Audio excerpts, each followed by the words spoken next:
এটা আমাদের বাংলাদেশের জন্য একটা গর্বের বিষয় যে আমাদের বাংলাদেশের ছোট ছোট কিছু মাসুম বাচ্চা, কিছু নাবালেগ, কিছু বালেগ কোরআনের হাফেজ, তারা শুধু বাংলাদেশে নয় সারা বিশ্বে এই কোরআন প্রতিযোগিতায় অংশগ্রহণ করে প্রথম স্থান অধিকার করেছে। তো এটা একদিক থেকে যেমন আনন্দের বিষয়, খুশির সংবাদ, অপর দিক থেকে এটা সত্যিকার অর্থেই একটা পরিতাপের বিষয়ও বটে। দেখেন, আমাদের দেশে আমাদের দেশকে প্রতিনিধিত্ব করে এরকম বেশ কিছু দল আছে, দেশকে প্রতিনিধিত্ব করে।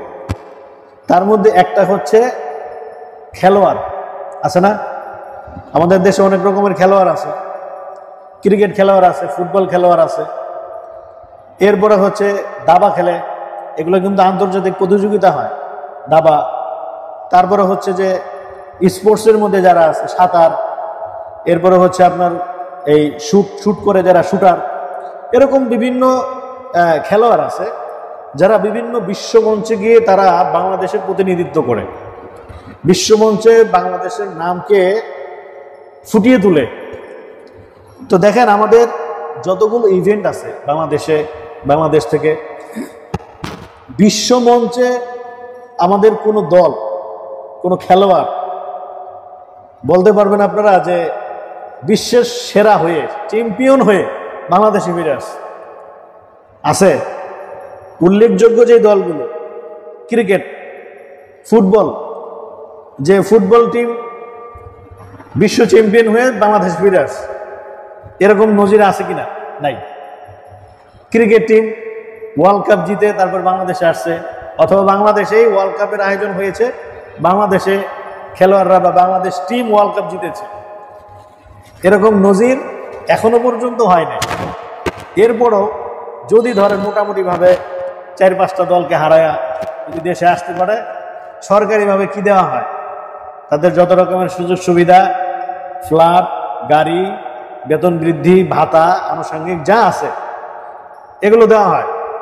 কি হয়েছে? সামান্য একটা, হয়তো ধরেন এশিয়ার মধ্যে যে কয়টা দল আছে, এই এশিয়া দলের ভিতরে যদি মোটামুটিভাবে একটু জয়লাভ করতে পারে, বাস, তাইলে তাদেরকে ওই ছাদ খোলা বাস দিয়ে কি করা হয়, সারা ঢাকা ঘুরিয়ে সংবর্ধনা দেওয়া হয়। মিডিয়ার লোকেরা একেবারে হুমড়ি খেয়ে পড়ে। কিন্তু বিশ্বমঞ্চে কোরআনের হাফেজ, আপনি আরেকটা জিনিস শুনলে অবাক হবেন। দেখেন, বিশ্বমঞ্চে আমাদের বাংলাদেশ সহ যে সকল টিম বা যে সকল দল প্রতিনিধিত্ব করে তাদের সংখ্যাটা কত? যেমন ধরেন, সারা ওয়ার্ল্ড থেকেই কিন্তু কম আর বেশি ফুটবলের টিম আছে, ফুটবল দল, খেলোয়াড় আছে। তো এগুলোকে বাছাই টাছাই করে ধরেন 30-35টা দল হয়তো বা ওয়ার্ল্ড কাপে খেলার সুযোগ পায়। এরা চূড়ান্ত পর্বে খেলাধুলা করে, ওয়ার্ল্ড কাপের যে চূড়ান্ত পর্বটা সেখানে খেলে। তো এই 30-35টা বা সর্বোচ্চ 40টা দলই চূড়ান্ত দলে জায়গা পায়। এই 40টার মধ্যেও বাংলাদেশের কোনো কি নাই, স্থান নাই। 40টা দলের মধ্যেও কিন্তু নাই, এর অনেক দূরে বাংলাদেশ দলের অবস্থা। কিন্তু এখানে দেখেন, অংশগ্রহণ করলো সর্বোচ্চ 40 জন। কিন্তু কোরআনের এই যে প্রতিযোগিতাটা হয়, এখানেও কিন্তু বাছাই করা হয়। বাছাই করার পরে দেখা যায় যে 100রও অধিক দেশের প্রতিনিধিরা এই প্রতিযোগিতার মধ্যে অংশগ্রহণ করেছে, 100রও বেশি। সেখান থেকে চ্যাম্পিয়ন হওয়া, 40টা দল থেকে চ্যাম্পিয়ন হওয়া যতটা সহজ, 100টা দলের বা 100টা দেশের প্রতিনিধিত্বের থেকে চ্যাম্পিয়ন হওয়াটা কি ততটাই সহজ না? তার চেয়ে বেশি কঠিন? তার চেয়ে বেশি কঠিন না? 40 জনের মধ্যে 1 নম্বর হওয়া, এটা সহজ নাকি 100 জনের মধ্যে 1 নম্বর হওয়া? কোনটা বেশি? 40 জনের মধ্যে 1 নম্বর হওয়া সহজ, 100 জনের মধ্যে 1 নম্বর হওয়া এটা বড় কঠিন। তাহলে 100রও অধিক দেশ থেকে কোরআনের হাফেজ একটা ইভেন্টে অংশগ্রহণ করে সেখান থেকে 1 নম্বর হওয়া, এটা অনেক বড় কঠিন বিষয়। তো এত কঠিন বিষয়কে, অসাধ্যকে সাধ্য করার পরে যখন দেশে আসে, একটা সরকারি দলের পক্ষ থেকেও একটা অভিনন্দন পর্যন্ত জানানো হয় না। কি বলেন? যে রাষ্ট্রপতি, প্রধানমন্ত্রী বা আমাদের দেশের যারা আরো বড় বড় যারা রয়েছেন, যেমন আপনার সংসদ ভবনের যিনি স্পিকার আছেন তিনি, তাদের পক্ষ থেকে এই ধরনের কোনো বিবৃতি আসে না। বরঞ্চ কি হয় জানেন, বরঞ্চ আমাদের দেশের এক ধরনের সুশীল আছে, এরা যে কোন পর্যায়ে সুশীল আল্লাহ ভালো জানে। এরা বলে যে এদেশের ওলামায়ে কেরাম বা এই দেশের আলেম ওলামারা এই দেশের বিভিন্ন পর্যায়ে তাদের কোনো ভূমিকাই নাই। আপনারা কিছুদিন আগে শুনেছেন আমাদের দেশের একজন খ্যাতনামা ব্যক্তি, এই খ্যাতটা বিখ্যাত না কুখ্যাত সেটা আপনারা নির্ধারণ করবেন।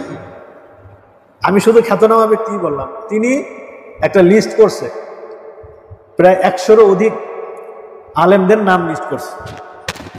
তারা নাকি বিভিন্ন বক্তৃতার মঞ্চে, বিভিন্ন ওয়াজ মাহফিলে গিয়ে তারা দেশদ্রোহী, নারী বিদ্বেষী, স্বাধীনতা বিরোধী এই জাতীয় বিষয়ের উপরে আলোচনা করে এবং এই লিস্ট করে সরকারের কাছে এটা জমা দিয়ে যে এই সমস্ত আলেমরা এই করে। তো তারা নিজেদেরকে পরিচয় দেয় কি যে আমরা সুশীল, আমরা অনেক জ্ঞানী, আমরা শিক্ষাবিদ, আমরা তুমুক, আমরা তুমুক, বিভিন্ন কিছু। অথচ দেখেন এদেশের ওলামায়ে কেরামের কোনো অবদান এদেশের মানুষের জন্য বা এই দেশের জন্য আছে কিনা বেশি দূরে যাওয়া লাগবে না। এই যে গত কিছুদিন আগে এই নোয়াখালী অঞ্চল, ফেনী, নোয়াখালী, এই সমস্ত অঞ্চলে যে বন্যা হলো না, এই বন্যায় যারা ক্ষতিগ্রস্ত হয়েছে, বন্যা কবলিত এলাকার মধ্যে যারা ক্ষতিগ্রস্ত হয়েছে, আপনারা বলতে পারবেন কিনা আমি জানি না, বাংলাদেশের কয়জন সুশীলকে দেখেছেন সেখানে গিয়ে তারা তাদের সহযোগিতায় তারা সময় ব্যয় করেছে, অর্থ ব্যয় করেছে, মেধা শ্রম ব্যয় করেছে। যারা নিজেদেরকে বলে যে আমরা দেশের জন্য অনেক কিছু করি, তাদের তো কিছু, এগুলো তো শুধু চাপাবাজি করলেই হবে না, তো প্রমাণ তো দেওয়া লাগবে দেশের জন্য, দেশের মানুষের জন্য তারা কে কতটুকু করে। বরঞ্চ এইরকম দুর্যোগপূর্ণ অবস্থায় যদি তাদের কাছে দেশি বা বিদেশি কোনো সাহায্য আসে, তারা নিজেদের পকেটে ভরে। এই হচ্ছে তাদের দেশের অবদান। দেশকে বিশ্বের দরবারে চোরের তালিকায় নাম্বার 1-এ নিয়ে যাওয়ার জন্য এদের ভূমিকা সবচেয়ে বেশি। এজন্য একজন আলেম আমাদেরকে একদিন এক কথা বলল, তো বলে দেখেন আমাদের দেশে কিছু লোক আমাদেরকে দেখলে তুচ্ছ তাচ্ছিল্য করে, ওলামায়ে কেরামদেরকে ছিছি করে।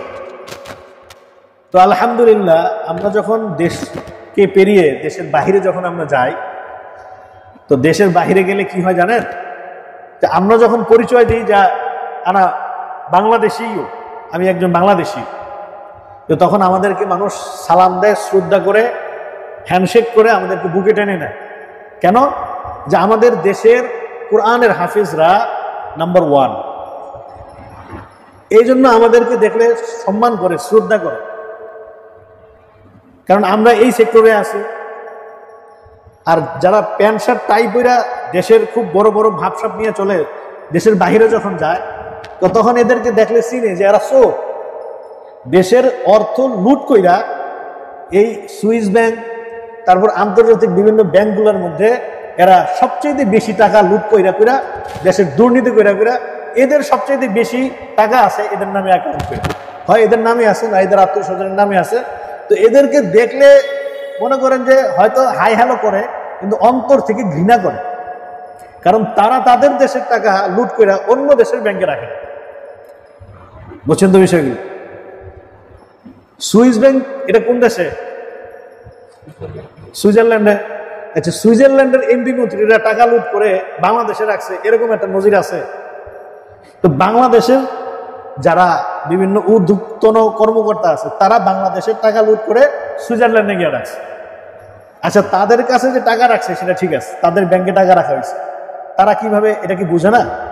তারা কি জানে না যে এই দেশের এত এত লক্ষ লক্ষ কোটি কোটি টাকা তারা কোথা থেকে কামায়? তারা এটা খুব ভালো করেই জানে যে এগুলো অবৈধ টাকা, দেশে রাখতে পারে না, এখন আমাদের দেশে এনে রাখছে। তো এদের চেহারাটা যখন তারা দেখে, তাদের অপকর্মগুলো তাদের সামনে আসে। আর এদেশের উলামায়ে কেরাম যখন ওই সমস্ত দেশে যায়, তো তারা অন্তত এটা মনে করে যে তাদের হাতে করা ছাত্ররা নাম্বার 1 কোরআন প্রতিযোগিতা।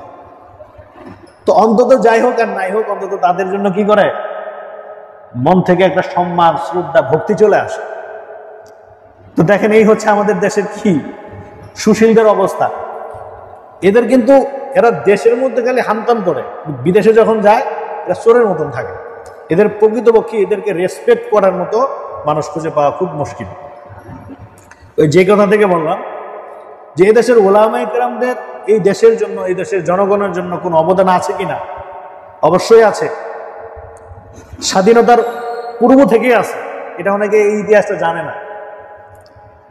একেবারে ইংরেজদের শাসনামল থেকে নিয়ে শুরু করে অদ্যবধি পর্যন্ত এদেশের উলামায়ে কেরামের দেশের জন্য, দেশের উলামায়ে কেরামের জন্য, দেশের জনগণের জন্য এদেশের উলামায়ে কেরামদের কি আছে, একটা ভূমিকা আছে, বিরাট বড় একটা ভূমিকা আছে।